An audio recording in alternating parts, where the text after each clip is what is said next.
Imaginemos por un momento el mecanismo de un micrófono tradicional cuando se acerca demasiado al altavoz por el que está saliendo su propio sonido. Uf, el clásico acople, ¿no? Ese ruido insoportable. Exacto, el acople. Al principio hay un leve zumbido. El micrófono capta el sonido ambiental, lo envía al altavoz y el altavoz lo amplifica.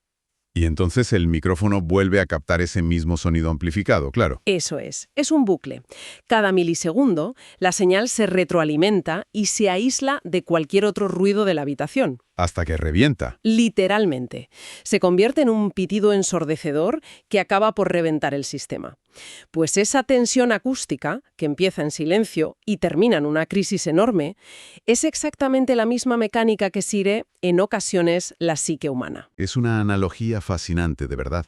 Porque ese bucle de retroalimentación ilustra a la perfección lo que ocurre cuando un sistema se cierra sobre sí mismo. Sí, totalmente. O sea, lo que desde fuera podría parecer una persona tranquila o simplemente desconectada, suele ser el escenario de una tensión interna colosal. Una olla a presión. Exacto.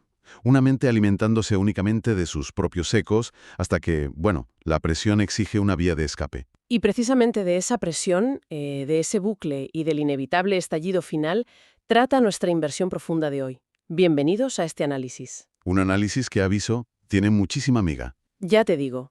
Vamos a diseccionar un mapa psicológico de una precisión abrumadora.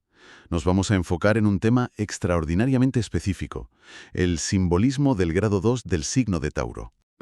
Y para lograrlo, nos basaremos estrictamente en 3 fuentes clásicas de la astrología.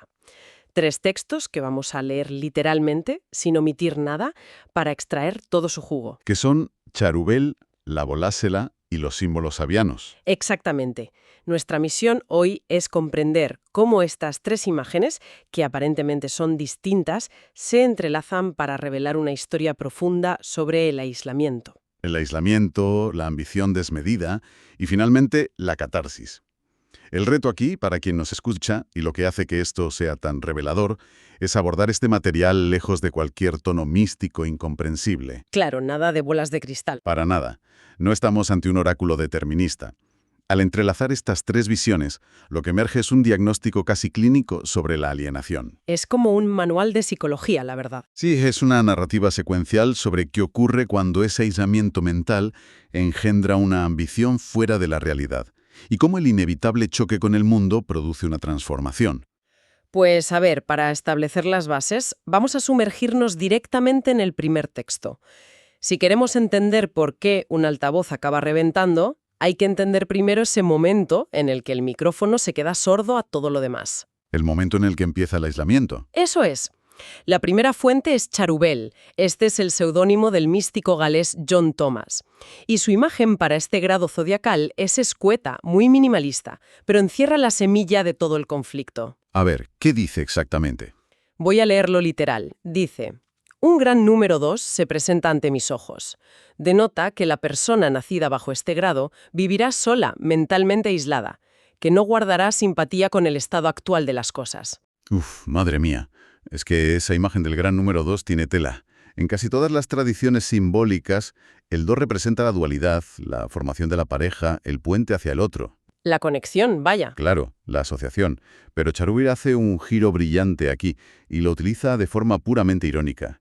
Aquí el número 2 no es la unión, es la eterna otredad. O sea, el sentirse siempre diferente. Exacto.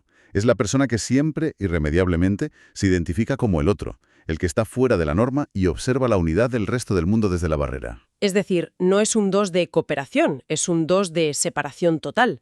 El individuo por un lado y el resto del universo por el otro. ¿Tal cual? Y hay un matiz en el texto de Charubel que me parece crucial para entender cómo opera esto hoy en día. Dice claramente mentalmente aislada. Ese es el núcleo de la cuestión. Porque no habla de un ermitaño en una cueva sin contacto humano. O sea, a mí me viene a la cabeza una imagen. Es como estar atrapado en una caja de cristal en medio de una multitud. Una imagen perfecta. Se puede ver a todo el mundo interactuando, hablando, riendo, pero la insonorización de la caja es total. Eres eternamente un espectador que no logra sentir simpatía por la obra de teatro que tiene enfrente. Porque estar físicamente solo puede ser un estado de comunión maravillosa. Alguien pasea por un bosque y se siente conectado con todo. Sin embargo, el aislamiento mental es un fenómeno muchísimo más corrosivo. Es esa alienación en medio del ruido. Claro, alguien puede tener una agenda social repleta, interactuar constantemente en el trabajo y aún así mantener una muralla interior completamente infranqueable. Y las interacciones parecen como ajenas, ¿no? Sí, es un sentimiento de disonancia permanente. Las palabras que se pronuncian y las interacciones que se tienen parecen pertenecer a un guión absurdo. Y esa falta de resonancia conecta directo con la frase final de Cherubel: no guardará simpatía con el estado actual de las cosas. No es una simple incomprensión temporal, es una asimetría de base. Es un rechazo al mundo tal y como es. Exacto. Y si nos fijamos en pleno siglo XXI, esto resuena una barbaridad. Pensemos en alguien que mira las convenciones sociales o el mercado laboral y en lugar de intentar adaptarse, su mente dice: yo no pertenezco a esta realidad. Me niego a vibrar en esta frecuencia, ¿verdad? Tal cual. Me desconecto. Y claro, al negarse a participar, al retirar la empatía por el mundo exterior, la mente empieza a crear su propio ecosistema. Como decías con el micrófono, se encierra y genera sus propias fantasías. Sin fricción, claro. Eso es, en ese entorno estéril de la mente no hay gravedad, así que los planes parecen perfectos y las ambiciones se vuelven infinitas. Pero en algún momento hay que salir de la cabeza y operar en el mundo real. Y más teniendo en cuenta que Tauro es un signo de tierra. Rige lo tangible, la materia. Exacto, el peso de las cosas. Y aquí es donde la narrativa natural de este aislamiento choca de frente con las consecuencias prácticas. Esa mente aislada intenta imponer su visión sobre un mundo físico que, bueno, tiene sus propias reglas. Y ese choque nos lleva inexorablemente al segundo acto de este viaje, el texto de la bolásfera, Traducida e interpretada por Sefarial. que es un choque de trenes monumental, todo se ha dicho, porque este texto no tiene piedad a la hora de ilustrar el colapso. Es durísimo. Muestra el resultado físico de vivir basando las acciones en ese modelo mental alienado. Voy a leer el texto literal porque es una imagen muy cruda. Dice así: un hombre echado sobre la tierra en los últimos momentos de su vida. El sol se está poniendo entre nubes. Para el nativo la vida será una severa lección. La ambición superará a los poderes del nativo. Los esfuerzos serán fútiles y las esperanzas se desvanecerán como las nubes. Autoperdición. Uf. Madre mía, es que la palabra autoperdición cae como una losa. Cae como una losa porque describe un mecanismo implacable. Si analizamos por qué pasa esto, vemos la conexión con Cherubel. Por el aislamiento previo. Claro.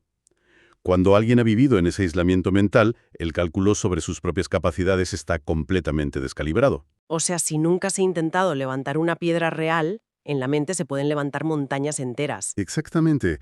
Y al intentar llevar a cabo esa ambición irreal en el mundo material, el desgaste es abrumador. Es el síndrome de agotamiento extremo, el famoso burnout, llevado a su máxima expresión existencial. Pero, a ver, permíteme hacer de abogada del diablo aquí por un momento. Porque claro, leer los esfuerzos serán fútiles y autoperdición suena, no sé, casi a un determinismo fatalista. Suena a condena, sí. Como un castigo divino por soñar demasiado grande. Entonces, yo me pregunto, ¿el problema es realmente apuntar muy alto? ¿O estamos hablando de negarse a jugar con las reglas del mundo físico? Es decir, la lección es simplemente rinde tus sueños. Es una distinción buenísima, y yo estoy convencido de que la clave está en cómo entendemos esa autoperdición. No es un castigo externo. ¿Entonces qué es? No es que no haya que tener ambiciones.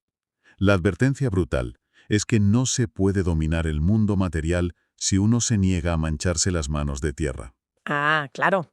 Por eso la imagen del hombre echado sobre la tierra. Es poéticamente exacta. La tierra, lo material, aquello de lo que el individuo se aislaba, acaba reclamándolo por pura gravedad. El esfuerzo es fútil porque se gasta una cantidad ingente de energía intentando mover el mundo sin usar una palanca real.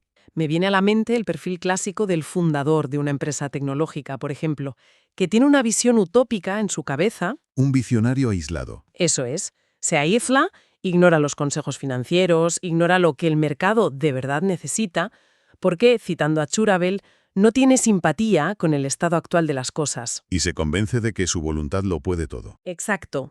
Y cuando por fin lanza el producto y el mundo físico no responde, sobreviene el ocaso. El sol poniéndose entre nubes es, literal, el desvanecimiento de esa falsa esperanza. Es un ejemplo que ilustra perfectamente la mecánica del grado. El colapso es inevitable porque la estructura era imaginaria. Esa autoperdición representa la muerte del ego desconectado. El choque con la realidad. Sí, las energías estaban atrapadas manteniendo una fachada irreal, y la realidad simplemente le pasa por encima dejando a la persona exhausta en el suelo. Bueno, si cerramos el libro aquí, el diagnóstico para quien nos escucha sería desolador. Totalmente deprimente. Tendríamos a alguien que empieza alienado y termina tirado en el suelo, derrotado. Pero la psicología humana no se detiene ahí. La energía no desaparece, se transforma. Eso es fundamental. Y cuando el agotamiento extremo rompe todas las barreras defensivas de esa mente, entra en juego la tercera fuente. Los símbolos sabianos de Elsie May Wheeler y Mark Edmund Jones. Este es el punto de inflexión. Aquí es donde toda la presión acumulada encuentra su resolución. Los símbolos sabianos introducen el principio de homeostasis. El reequilibrio del sistema. Eso es, el mecanismo por el cual el sistema busca sanarse cueste lo que cueste. Lo que desde la bolosfera parecía un final amargo, aquí se revela como el clímax estrictamente necesario para la liberación energética. Pues vamos a leer la imagen de los símbolos sabianos para este grado, porque rompe completamente la quietud sombría de antes. Literalmente dice, una tormenta eléctrica. El caos. Sigo con el texto. El poder real del hombre para ejercer un impacto efectivo sobre los acontecimientos, dramatizado por las emergencias y crisis que demanda la plenitud de su propia movilización interna. Catarsis de la naturaleza que refleja la capacidad de cada individuo para descargar toda su fuerza sobre sus asuntos y despejar el camino a un progreso futuro más genuino. Terror de perder el aplomo cuando la personalidad humana surge en un momento de unión con las fuerzas universales. ¿Qué texto más potente? Y remata con la dualidad que siempre traen los sabianos. En lo positivo dice, talento para dramatizar los valores presentes y los potenciales futuros. Y en lo negativo, una timidez irrazonable en toda expresión de sí mismo, transformación. Esa última palabra lo ancla todo. Transformación. Pensemos en la física de una tormenta eléctrica. A ver. Una tormenta no surge de la nada. Requiere días de calor estancado, una humedad sofocante, falta de corrientes de aire. O sea, exactamente el clima mental agobiante que describía Charubel. Exacto. Esa acumulación paralizante necesita resolverse. La tormenta eléctrica es el mecanismo de la naturaleza para descargar la tensión y limpiar la atmósfera de una vez. Entiendo. O sea, si unimos las tres piezas, la analogía visual es brillante. El aislamiento de Charubel es la humedad sofocante.